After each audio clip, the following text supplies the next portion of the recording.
When I was 12, I was diagnosed with and treated for scoliosis. Everyone thought they knew the man Princess Beatrice married. A polished businessman with the right name, the right background, and a life that seemed perfectly in place. But that image only works if you don't know what happened before his marriage to the princess. Behind the scenes is a past relationship that didn't quite end the way it should have. A child already in the picture, and a wedding that was almost hidden.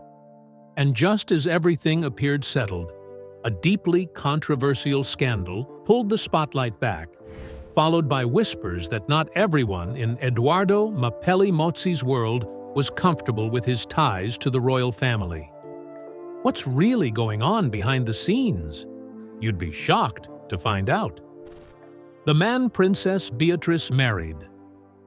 When Princess Beatrice married Edoardo Mapelli Mozzi in July 2020, the British public knew her as the Queen's granddaughter, a royal who had grown up in the spotlight. But the man she married was something else entirely. On paper, he seemed accomplished. But behind the polished biography, there were controversial entanglements, business scandals, and connections that would later raise questions the royal family had not anticipated. Edoardo Alessandro Mapelli Mozzi was born on November 19, 1983, at the Portland Hospital in the West End of London. He is known informally as Edo, a nickname that has followed him through school and business and into his royal marriage. He attended the Dragon School in Oxford, followed by Radley College in Oxfordshire, two of England's most prestigious private institutions. From there, he obtained a master's degree in politics from the University of Edinburgh. His education was expensive, his connections were cultivated, and his path seemed set. On his father's side, Edoardo comes from Italian nobility. His father is Count Alessandro Mapelli Mozzi, a former Olympic skier who competed for Great Britain. The Mapelli Mozzi family's ancestral seat is Villa Mapelli Mozzi in the Bergamo province of Italy, a historic estate that has been in the family for generations. The hereditary title of Count in the Kingdom of Italy was awarded to his family in 1913 by King Victor Emmanuel III. While Italian titles of nobility are not officially recognized in the Italian Republic today, Edoardo can call himself a count as a matter of courtesy. On his mother's side, the connections are equally notable. His mother is Nicola Diana Burrows, who was appointed a member of the Order of the British Empire in 2016 for her services to charity. Her maternal great-grandfather was Sir Robert Abraham Burrows, a businessman and Liberal Party politician who lived from 1884 to 1964. His mother later married businessman and conservative politician Christopher Shale, who died unexpectedly in 2011.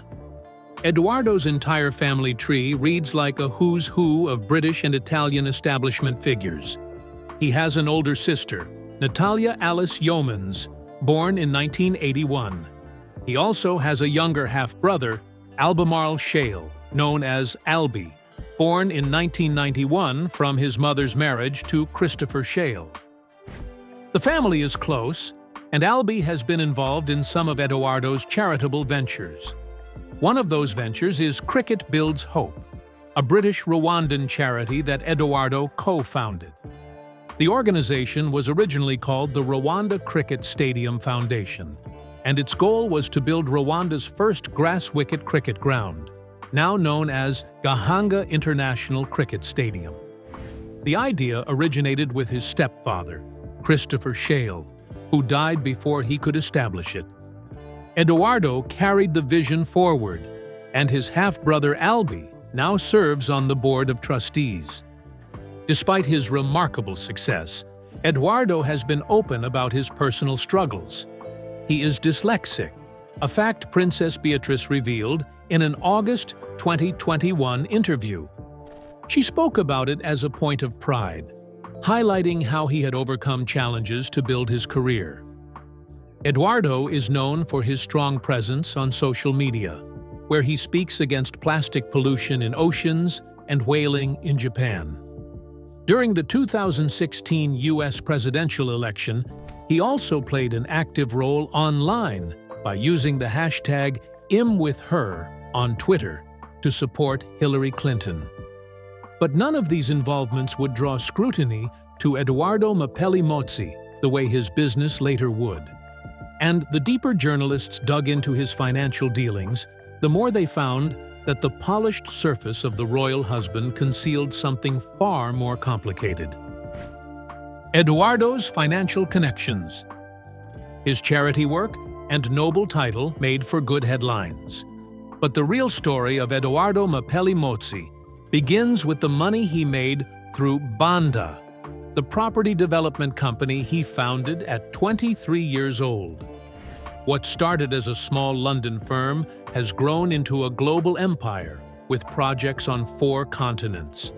But that growth has come with controversies and questions that neither Edoardo nor the royal family have been eager to answer. Edoardo founded Banda in 2007, starting the company with support from his family. He identified a gap in the London luxury market where, in his words, everything looked the same architecturally and felt uncomfortable. He was referring to homes where people told you to take your shoes off, spaces that felt more like showrooms than places to live. Bandas wanted to create spaces that feel lived in and better with age, incorporating 30 to 40% custom-designed furniture alongside vintage pieces. But the structure of that business is where things become more complicated. Edoardo holds directorships in multiple companies, some shared with his mother, Nikki Williams Ellis, and his brother-in-law, Todd Yeomans. Banda has grown from a niche London developer into a global design practice with projects in London, New York, Doha, San Salvador, and throughout Europe. The growth has been steady, but it accelerated noticeably after his marriage to Princess Beatrice in 2020. In 2022, Banda announced its first Australian project, the Masthead Ocean Club on the Gold Coast. It was a $250 million development with only 28 apartments. Entry-level apartments in this project start at over $5 million and offer nearly 320 square meters of space. The development features an ocean club spanning 2 floors with a wine and champagne lounge, a whiskey and cigar room, private dining, and a health and wellness center. Amenities include a Chairman's Club membership to Levantine Hill Winery, participation in a racing syndicate, and a complimentary new BMW electric car for residents. This was not a modest development. This was ultra-luxury on a global scale. In 2025, Banda's latest London project, 5 Whistler Square in the Chelsea Barracks area of Belgravia, was valued at $74 million. The Belgravia district is one of the most expensive neighborhoods in London, home to embassies, hedge fund managers, and old money families. For a developer who started with a small firm in Notting Hill, this represented a significant leap.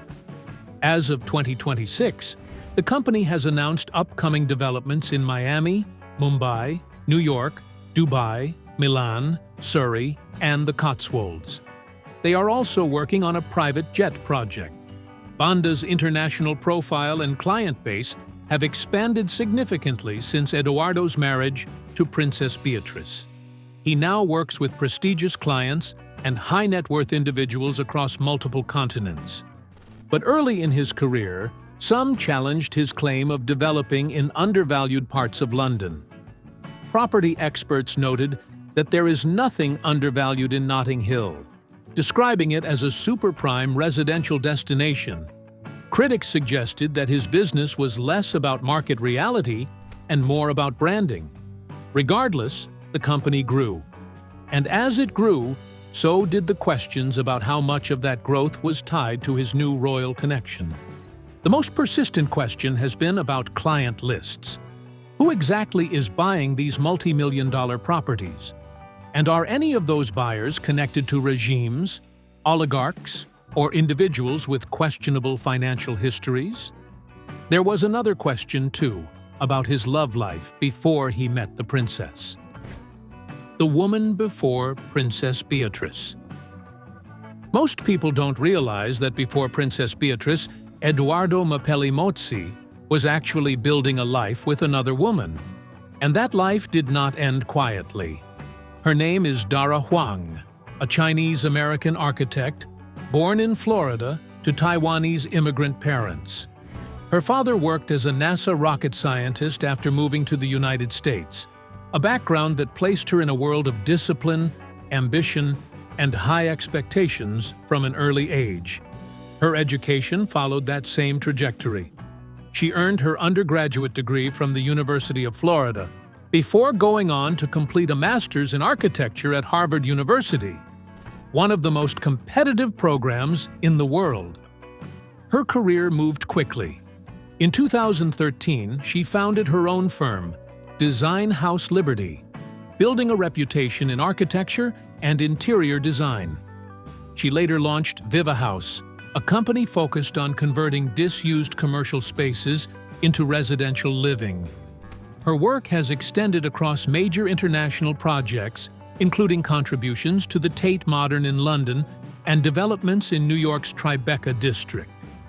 By 2022, she had become a British citizen, further anchoring her life in the same country where Edoardo's world was expanding. On paper, she was everything that matched Edoardo's world: educated, ambitious, globally connected. And for a time, she was a central part of his life. Edoardo and Dara met in 2015, and within 2 years, they were engaged. But even before that engagement, their lives had already become deeply intertwined. In 2016, they welcomed their son, Christopher Wolf Mapelli Mozzi, known as Wolfie. It was no longer a casual relationship, but a family. And then, without any warning, it ended. In 2018, their relationship broke down. The timing is what would later raise the most questions, because according to multiple reports, the split happened just weeks before rumors began circulating that Edoardo was now seeing Princess Beatrice. There was no long gap or clear separation between one chapter and the next, just a sudden shift from one life into another. From Dara's perspective, it was not a clean break. She has described that period as one of the most difficult times in her life. When the relationship ended, Wolfie was just 2 years old. She was left to navigate not only the emotional fallout, but also the practical reality of raising a child alone. In a candid reflection, she wrote, "Then came a difficult breakup. The moment I finally claimed the pay rise I'd long deserved. Also finally seeing some payoff my growing business. I was a single mom with a baby, so nearly everything still went to my son." It was a statement that revealed more than just hardship. It suggested a moment of transition where personal and professional pressures collided all at once.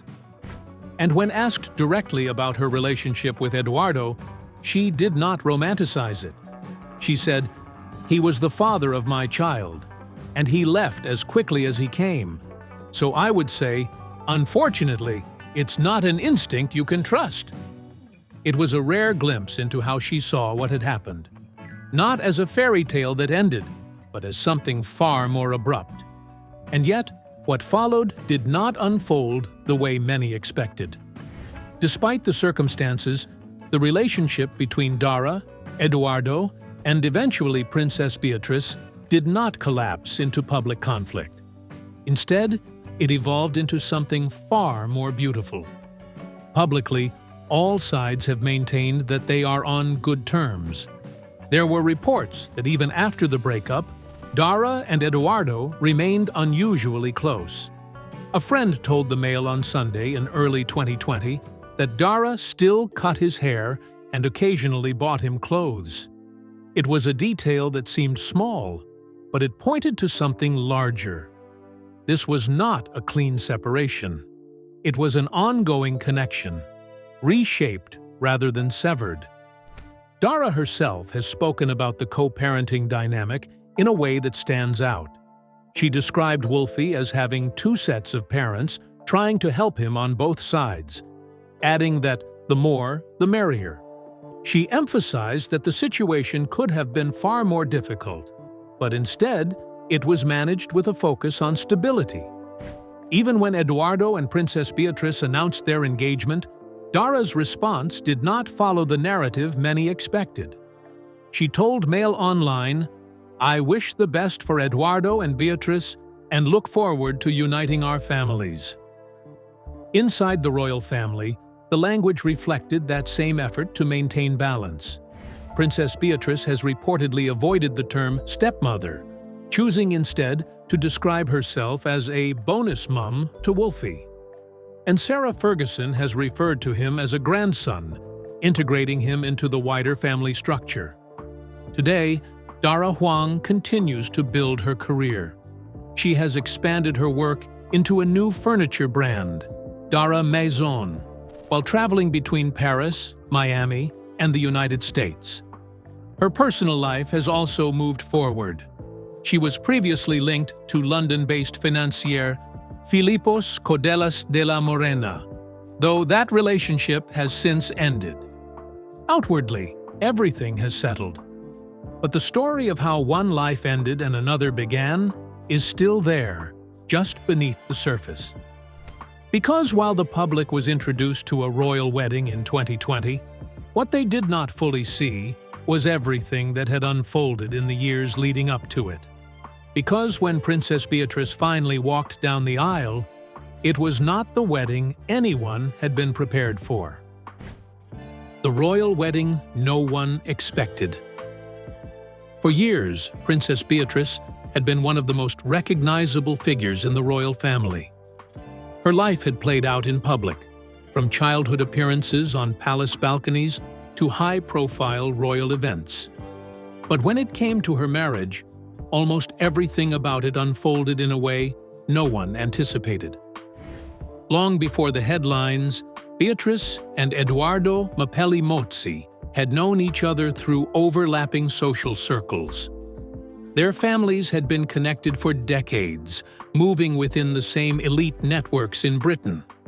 This was not a sudden introduction.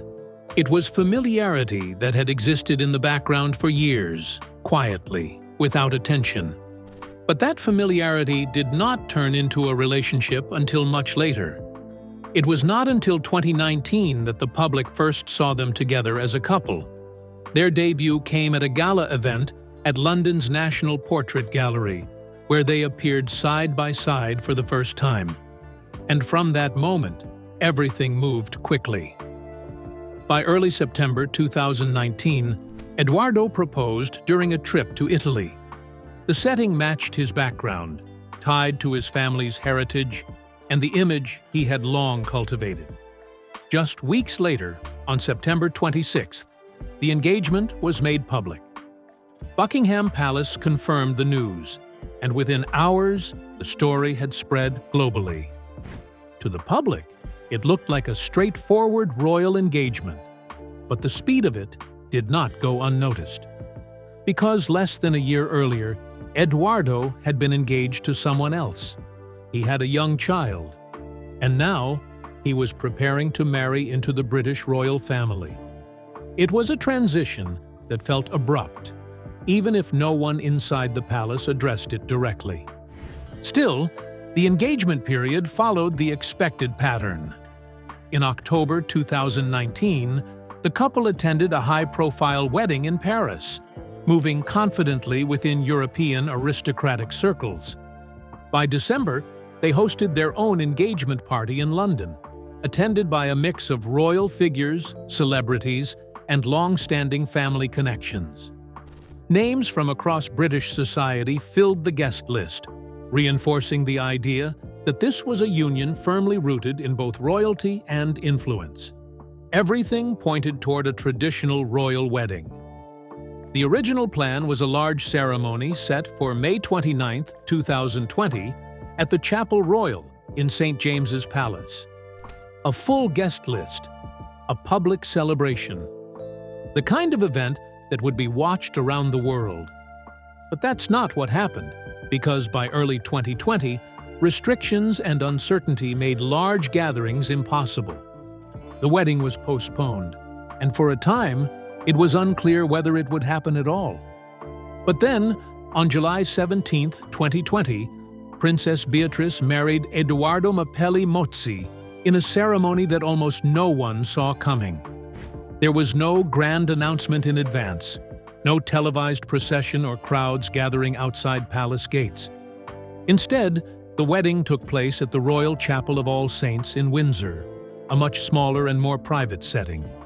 Fewer than 20 guests were present. It was a fraction of what had originally been planned. But what made the moment stand out was not just its scale. It was who attended. Queen Elizabeth and Prince Philip were there. At a time when public appearances had been limited, their presence gave the ceremony a level of significance that no large crowd could replace. It was personal, contained, and deliberate. Beatrice did not wear a newly commissioned designer gown. Instead, she chose a vintage dress borrowed from her grandmother.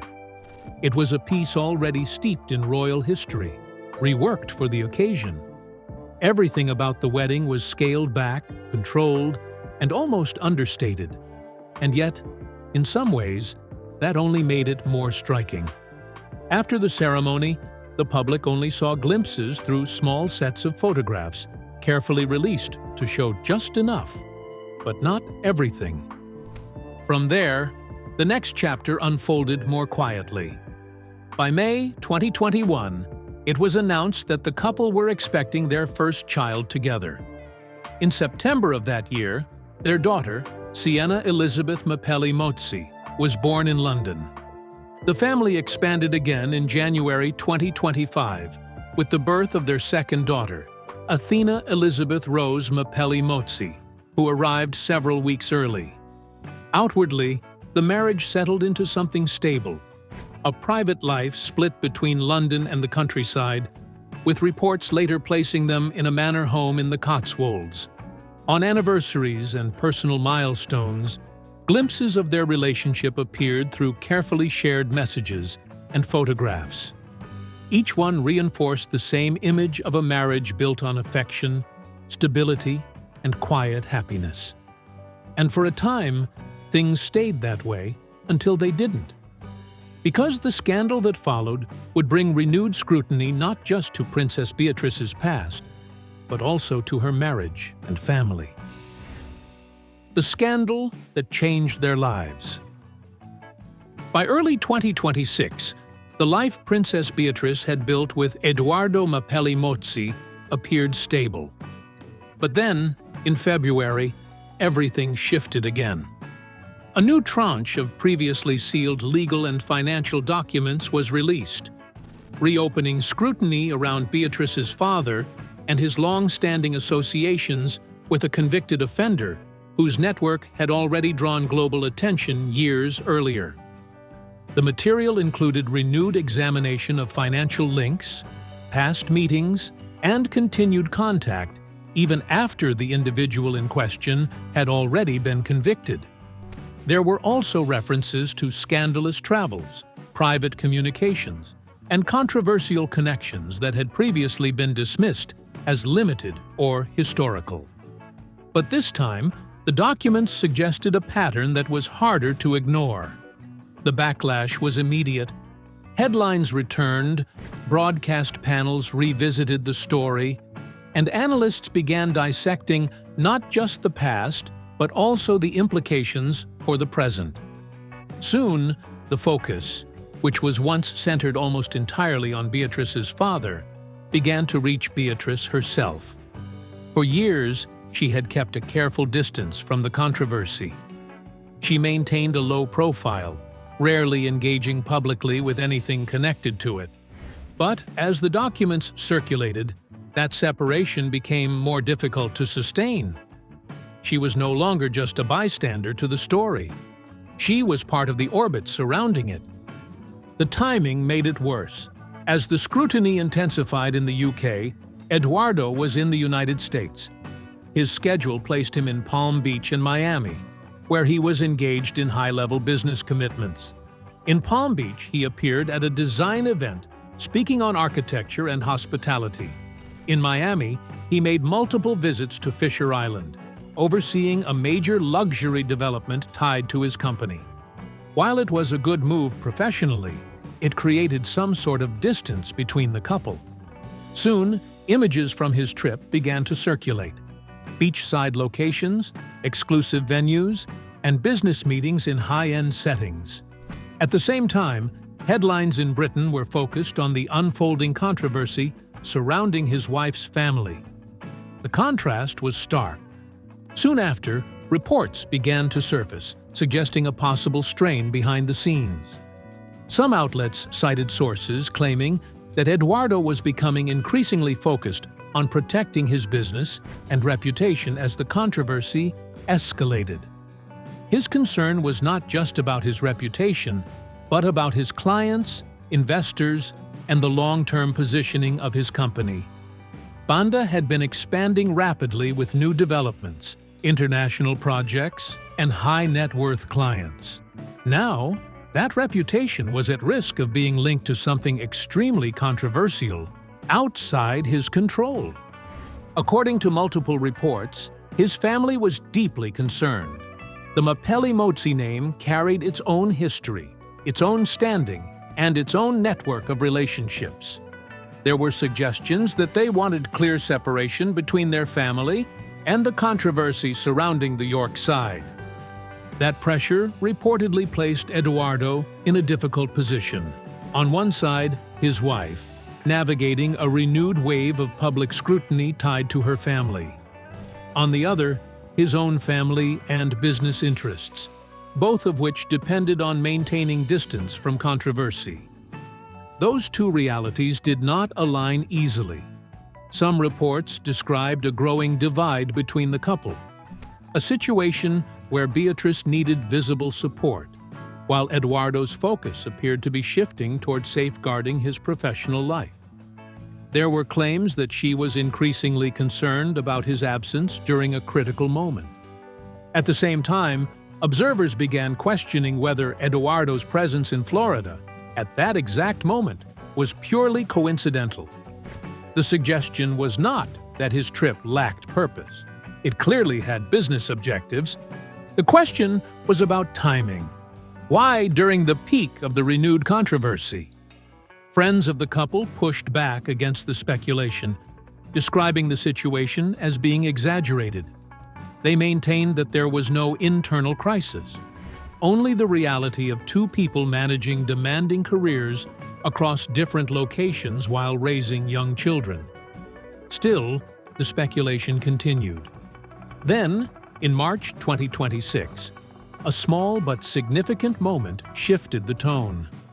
The couple were seen together in London, dining at a restaurant. The sighting was widely interpreted as a deliberate signal, a way of presenting unity without addressing the situation directly. A reminder that, despite the noise, they were still aligned. What's going on with the couple? After weeks of renewed scrutiny, the attention surrounding Princess Beatrice and Edoardo Mapelli Mozzi has not disappeared. Now, the focus is on them, their movements, their decisions, and the small details that people would normally overlook. One of the first things observers noticed was a change in Edoardo's online activity. In March 2026, he quietly removed his most recent Instagram post, which had documented a trip to Los Angeles. Since then, his account has remained unusually still. His last permanent post dates back to late January, with no new additions through February and into March. That silence stands out, not because he has gone completely offline, but because of how selective his presence has become. He continues to share short-lived Instagram stories, offering brief glimpses into his day-to-day life. But the more permanent posts, the ones that typically signal milestones, updates, or personal moments, have slowed to a near stop.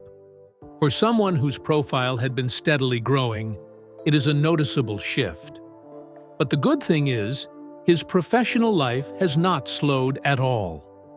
As the founder and CEO of Banda, Edoardo's schedule has remained intense. In just the first few months of 2026, he has already traveled multiple times to Fisher Island, off the coast of Miami, overseeing one of the company's major luxury developments. The project is part of a broader expansion that now stretches across multiple continents. Upcoming developments have been announced in cities including Miami, Mumbai, New York, Dubai, and Milan, along with projects closer to home in Surrey and the Cotswolds. There are also reports of a private jet-related venture currently in progress, signaling an expansion beyond traditional property development. The scale is growing, and so are the demands. During one of his recent trips, Edoardo described his time abroad as an opportunity to meet new people, explore different environments, and engage with high-level design and craftsmanship. It reflected the same message he has consistently projected: forward movement, expansion, and focus. While his schedule pulls him outward, Beatrice's recent activity has remained closer to home. She has continued to carry out public engagements, appearing at events connected to the royal family. In recent weeks, she has spent time visiting teenage cancer patients at University College Hospital in London, continuing her involvement in charitable work. These appearances have been consistent, reinforcing a sense of continuity despite the surrounding attention. On the surface, they are both moving forward, but not always in the same place. That contrast has led to two competing interpretations of what is happening behind the scenes. On one side, there are the official voices. Sources close to the couple maintain that the relationship remains strong. They point to the reality of their situation: two demanding careers, frequent travel, and the responsibility of raising 3 children, including Edoardo's son from his previous relationship. According to this perspective, any perceived distance is practical, not personal. They also point to moments like March 20th, 2026, when the couple were seen together at a restaurant in London.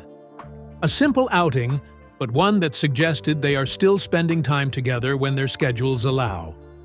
On the other side, there are the unofficial interpretations.